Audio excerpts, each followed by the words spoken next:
this another warning sign? Foreclosures on the rise. As more homeowners in the U.S. struggle to keep up with mortgage payments and maintenance costs, new data shows the number of property foreclosures is steadily rising. According to property data from Adam, foreclosure filings rose for 6 months straight year over year. And as of August, the number of foreclosures, that was up 18% from the same time last year. Those numbers put the U.S. on track to surpass the roughly 322,000 total properties that went into foreclosure last year. CBS News contributor Javier David joins us now. He is also a business editor for the Dallas Morning News. Javier, always very good to see you. So despite this surge, U.S. foreclosures, we should mention, do remain well below pre-pandemic levels. Given all that, though, what factors are behind this recent rise we're seeing? All that, though, what factors are behind surge? U.S. foreclosures, we should mention, do remain well below pre-pandemic levels. So there's that, right? Let's hear it again. Surge, U.S. foreclosures, we should mention, do remain well below pre-pandemic levels. So they're still low, but they are rising from where they are. Could be early, could be nothing. We'll see. We'll see how it plays out. I mean, certainly it's not great, but, it's not. I don't know that this says that it's some extreme red flag so far. It may just be it's something to keep an eye on. Given all that, though, what factors are behind this recent rise we're seeing? Yeah, honestly, it's not just one thing or the other, but one big reason: inflation. It's a stealth tax on everything, and when prices rise, and everything's so expensive, how's it going to drop? Come for the back down? And middle class, and because housing is more than just one monthly payment, there's all sorts of costs associated with homeownership. The things you can't control: plumbing, maintenance, storm damage. Insurance, that's a really big cost. All of that costs money in an era of high inflation. It just costs more than it used to. So, for example, there's a statistic that single-family homeowners with a mortgage today pay on average nearly $2,400 more a year for property coverage. That's up nearly 70% from 5 years ago. That's a huge difference for people's budgets. What are the options that people have if they're struggling to keep up with these payments? Yeah, there are a slew of, believe it or not, the government, which of course is now shut down, has a number of foreclosure assistance programs to help. And FHA have loss mitigation programs. It's designed to ease financial hardships. Cities and states also have their own sort of programs, nonprofit counseling that'll help cash-strapped borrowers. And a lot of people sort of tend to go into hiding whenever they owe money, and that's not a good idea because when you're behind, you can contact your bank or your mortgage issuer directly because they have their own sort of forgiveness and grace programs to address some of these hardship cases, and even if it's just temporary. Javier, you bring up the shutdown. How does the shutdown here impact mortgage rates and the real estate market? Yeah, it's a subterranean economic effect. It kind of depends on how long it lasts.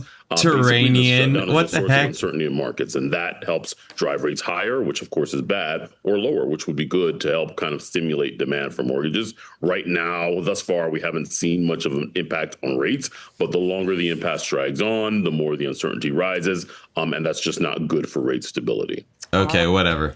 Anyways, yeah, it's whatever. Yeah, I don't think it's a great thing, obviously, that foreclosures are up, but at the same time, we're not even at pre-pandemic levels of foreclosures. So it's like, that's not insane. It's not terrible. 6 months of rising foreclosures, families lose homes while banks get bailed out. Fiat system only works if you're the lender, never the borrower. Yeah, of course. Which side would you rather be on? I mean, this is a no-brainer. This is so silly. Which side would you rather be on? The borrower or the lender? Hello. Come on. Silly. Investor-owned properties are driving up zombie foreclosures. I've been worrying about exactly this risk for years now, and it's finally being recognized by no less than Realtor.com. This is from late August. Unsuspecting homes are creating problems in neighborhoods, all because of faulty mortgages. Sometimes the homeowners aren't individuals, but rather investors. Several states have been identified where properties are being abandoned after receiving a foreclosure notice, otherwise known as zombie foreclosures. Nationwide, in the third quarter of 2025, there are about 24.9 million investor-owned properties, of which 3.6% were vacant. Indiana had the highest vacancy rates followed by Illinois, Oklahoma, Alabama, and Ohio. This is very interesting. So this is all just some Midwest, mostly. I mean, okay, Oklahoma and Alabama, right? Is Oklahoma considered South or Midwest? Properties that are owned by investors usually are real estate assets bought to earn income through rent, resale, or quick flips. While they can be profitable for investors, they often affect neighborhoods by driving up prices, leaving homes vacant, or neglecting upkeep when poorly managed. Corporate investors now control and lease more than 40,000 single-family rental homes throughout Marion, Hamilton, Hancock, all these counties. Zombie foreclosures can leave struggling homeowners with unexpected costs, so it's crucial to take action if you're facing foreclosure. With over 1 million zombie home foreclosures in Indiana, these properties can create prolonged instability for the original homeowner, the community, and potential buyers. Although the vacant lots appear harmless, oftentimes they lead to damaged credit, financial strain, increased crime, and lower property values in the surrounding neighborhoods. I mean, yeah, think about like Detroit. How much of Detroit is vacant, right? All those vacant homes that are just sitting there, they start becoming dilapidated. People start squatting. People start doing weird, nefarious stuff in them, right? They start setting fires. These places get cold, because they're doing drugs and all that stuff. Just invites it. So it's really not a good thing. And it's so interesting because they say that, right, there's a housing shortage, right? Nationwide, we don't have enough housing. Yet it's like, I don't know I don't know what the answer is or how to handle it or what to do with it. It's just kind of interesting to me. I don't get it. I don't get it. I don't get it. I don't get all of it. I mean, even same thing with like how, say, California deals with it. They just get more and more money for homelessness. Millions upon millions upon millions, probably billions at this point, of dollars for homelessness. Like, how many tiny houses can you build with that? And yet where are they? So I don't know what. To me, that's there's got to be corruption within that. But this is different. This is, okay, these investors own these houses. Maybe we should just ship all the homelessness to Detroit and set them up in those $10,000 houses. Just set them up. There you go. Have a nice day. Yeah, I don't know. This is not a homelessness video.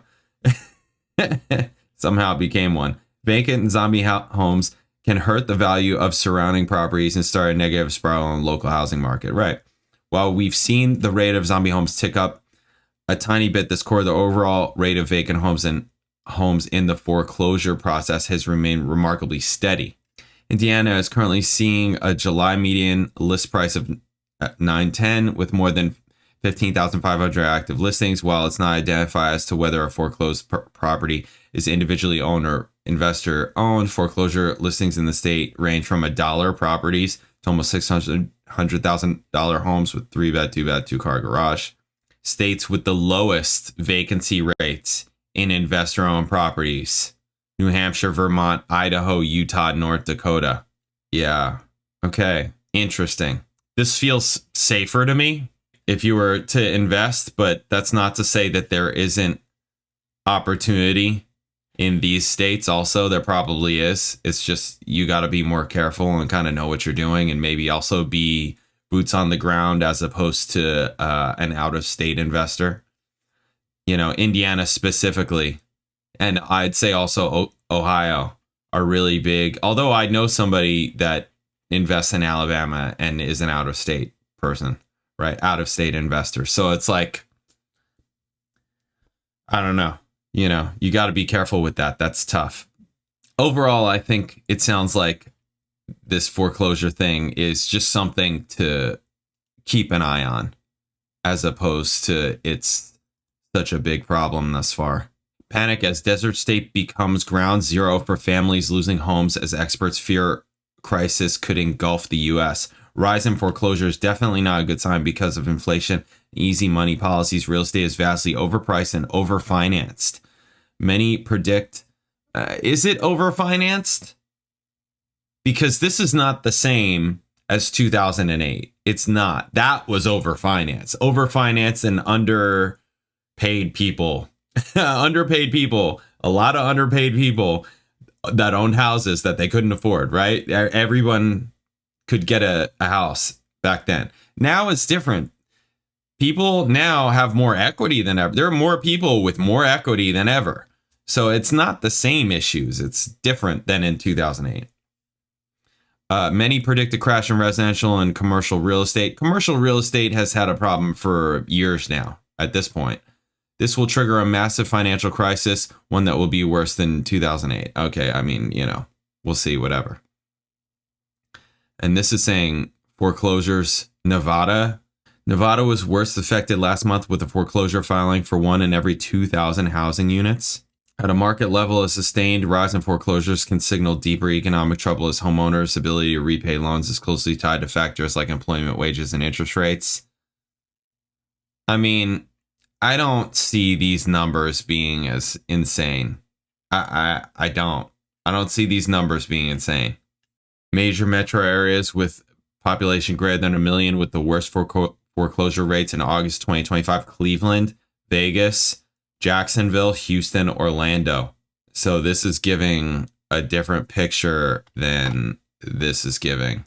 This was in September. So this is like 3 weeks after that last article.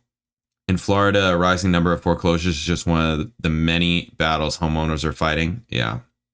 Lakeland is between Tampa and Orlando. Lakeland was hit the hardest of all the 225 metro statistical areas with population of at least 200,000. The city located between Tampa and Orlando saw one foreclosure filing for every 1,200.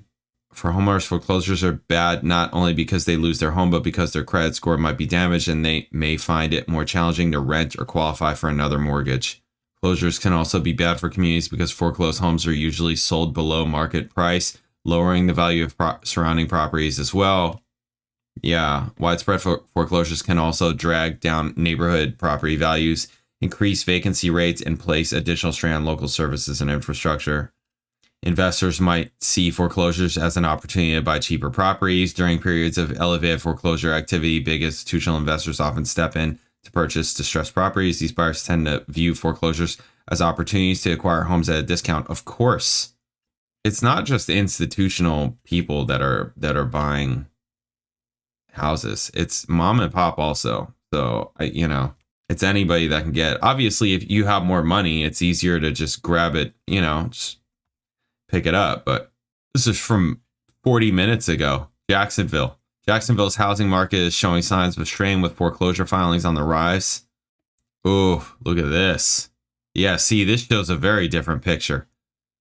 Foreclosures continue to rise across the U.S. These 10 metros are hardest hit. Cape Coral, Fort Myers. Oh boy, that's a lot of Florida. This is not what some of the other articles were saying. This is Realtor.com. This is from today. Up almost 20% from this time last year. Seeing a consistent pattern of foreclosure activity trending higher with both starts and completions posting year-over-year increases for consecutive quarters. While these figures remain within a historically reasonable range, the persistence of this trend could be an early indicator of emerging borrower strain in some areas. This is, I think, the takeaway thus far. We're still within a historically reasonable range, but keep an eye on it. All right, and this is saying Lakeland, Winter Haven is top. Columbia, South Carolina, Cape Coral, Fort Myers, Cleveland, Ohio, Ocala, Florida, Jacksonville, Florida, Bakersfield, California, Palm Bay, Melbourne, Titusville, Florida, Vegas, Henderson, Paradise, Jacksonville, North Carolina. Nationwide, 1 in every 1,400 housing units had a foreclosure filing in the third quarter of 2025, but some areas are far worse.